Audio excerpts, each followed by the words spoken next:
Bismillah, hari ini kita akan bicara tentang perintah Allah yang berpasangan. Perintah Allah yang berpasangan. Bismillah, Assalamualaikum warahmatullahi wabarakatuh. Alhamdulillahi rabbil alamin. Wassalatu wassalamu ala rasulillah wa ala alihi wa sahbihi wa man walah, amma ba'du. Hari ini kita akan coba belajar yakni tentang perintah-perintah Allah. Kalau kita ingin lebih dalam dan ingin mengetahui semua perintah Allah, maka di antara yang harus kita ketahui adalah yang berikut ini. Apa itu? Tentang yang berkaitan perintah Allah yang berpasangan. Maksudnya bagaimana, Ustadz? Maksudnya adalah ketika perintah ini tidak dilakukan dua-duanya, maka itu menjadi cacat. Maka itu menjadi tidak sempurna. Makanya harus dua-duanya, harus sama pasangannya. Nah, berikut ini ada 4 perintah Allah yang berpasangan, yang mana masing-masing itu harus dilakukan dengan pasangannya. Bismillah ya. Yang pertama yang harus kita lakukan, yang tidak boleh ditinggalkan, salah satunya adalah yakni perintah sholat dan perintah zakat. Orang yang sudah mengerjakan sholat, maka dia juga harus mengerjakan zakat. Tidak boleh tidak. Atau sebaliknya, mentang-mentang sudah bayar zakat, dia nggak mau sholat, rusak. Jadi 2 hal ini itu harus dikerjakan secara berpasangan.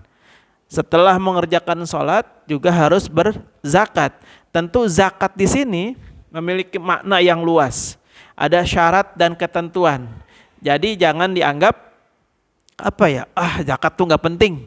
Yang penting sholat, karena as-sholatu imaduddin misalnya. Sholat itu tiang agama, nggak bisa ya. Harus diperhatikan zakatnya. Itu yang pertama, yang pasangan pertama. Pasangan yang kedua, apa itu? Taat kepada Allah dan taat kepada Rasul. Atiullaha wa atiur Rasul. Taatlah kepada Allah dan taatlah kepada Rasul. Maknanya adalah ketika kita taat kepada Allah, maka wajib taat juga kepada Rasul. Atau sebaliknya, ketika kita mentaati Rasulullah, maka juga kita harus taat kepada perintah-perintah Allah yang lain. Kenapa? Karena perintah Rasulullah Shallallahu Alaihi Wasallam itu merupakan bagian yang tidak terpisahkan daripada perintah-perintah Allah Subhanahu Wa Taala. Dan keduanya tidak mungkin bertentangan, tidak akan mungkin bertentangan. Makanya dalam perintah dalam Al-Quran atiullaha wa atiur Rasul, dan ini selalu bergandengan dalam banyak ayat, dalam banyak keterangan ayat maupun hadis. Atiullaha wa atiur Rasul ini selalu berdekatan. Artinya apa? Tentu ini memiliki makna yang dalam dan makna yang sangat khusus, yang mana keduanya itu tidak bisa dipisahkan.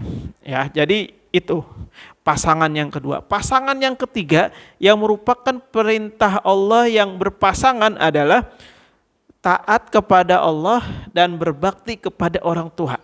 Ini nggak bisa nggak. Ketika seseorang sudah taat kepada Allah, maka taat yang selanjutnya adalah berbakti kepada orang tua. Pun sebaliknya, ketika seseorang sudah berbakti sama orang tuanya, ya, mengikuti kemauan orang tuanya, menerima apa yang orang tuanya minta, semuanya dilakukan. Perintah Allah nggak dikerjakan. Larangan Allah ditabrak. Nggak bisa begitu. Ya, ini 2 hal yang harus dilakukan juga. Taat kepada Allah dan berbakti kepada orang tua itu merupakan 2 mata uang yang nggak bisa 2 sisi yang tidak bisa dilepaskan begitu saja. Orang yang sudah taat kepada Allah, maka salah satu karakternya adalah dia taat kepada orang tuanya. Dia berbakti kepada orang tuanya. Nah, buah dari berbakti kepada orang tua pasti berpengaruh dan terlihat jelas dari mana ketakwaan dia kepada Allah Subhanahu wa taala. Ini nggak bisa dipisahkan. Yang terakhir, perintah Allah yang berpasangan adalah beriman dan beramal soleh. Orang yang beriman tapi nggak mau beramal soleh, rusak dah, imannya rusak. Atau sebaliknya, beramal soleh tapi nggak pakai iman, nggak meyakini keimanannya, nauzubillah, rusak juga tuh amal solehnya, dan mungkin tidak disebut sebagai amal soleh. Nauzubillah summa nauzubillah.